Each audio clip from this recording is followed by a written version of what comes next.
আমরা ৭১ সালে ৩০ লক্ষ প্রাণ দিয়ে দেশকে স্বাধীন করেছি। ২৪ সালে আমরা আবার দেশকে স্বাধীন করলাম শুধুমাত্র এই দখলদারিত্ব রক্ষা করার জন্য। আমরা বাংলাদেশের ছাত্র জনতা প্রমাণ করতে চাই, বাংলাদেশের বর্তমান সরকারের নেতৃত্বে এবং আগামীতে যে সরকার আসবে সেই সরকারের নেতৃত্বে আর কোন সরকার ভারতে তাবেদারি করবে না। আমরা এই দখলদারিত্ব প্রতিরোধ করে বাংলাদেশ একটি সার্বভৌম রাষ্ট্র হিসাবে বিশ্বের মাটিতে মাথা উঁচু করে দেওয়া হবে এই প্রত্যয় ব্যক্ত করে আপনাদের সকলকে আগামী দিনে রাজপথে প্রস্তুত থাকার জন্য এবং যে কোনো ষড়যন্ত্রে মোকাবেলার প্রস্তুত থাকার আহ্বান জানিয়ে আমি আমার বক্তব্য শেষ করছি। সবাইকে ধন্যবাদ। আসসালামু আলাইকুম। বৈষম্য বিরোধী ছাত্র আন্দোলন কুষ্টিয়া শাখার অন্যতম সমন্বয়ক জনাব রবিন।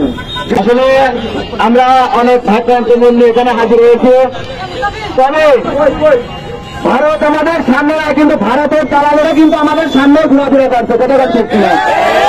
আপনারা হুঁশিয়ার হয়ে যান। এই ছাত্র সমাজ যদি আপনাদের বিরুদ্ধে রুখে দাঁড়ায়, আপনাদের ভারতের ঠাঁই হবে না, হবে না, হবে না, হবে না।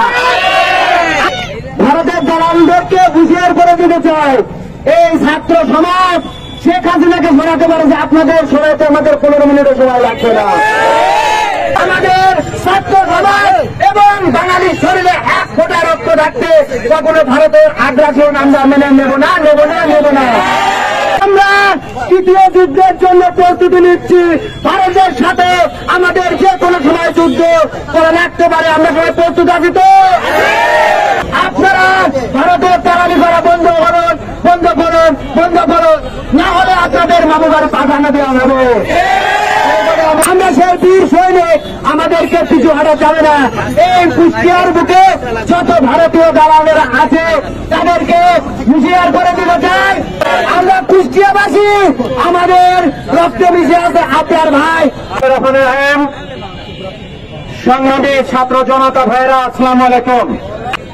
আর সেই ষড়যন্ত্রে শেখ হাসিনা মদত দিয়ে বাংলাদেশকে একটি তাবেদার রাষ্ট্র বানানোর চেষ্টা করে আসছে। আপনারা জানেন যে ভারত বাংলাদেশকে নিয়ে আমাদের স্বাধীনতার সময় থেকে ষড়যন্ত্র করে আসছে। আজকে বাংলাদেশের ছাত্র জনতা সেই ষড়যন্ত্রকে প্রতিহত করে দিয়েছে।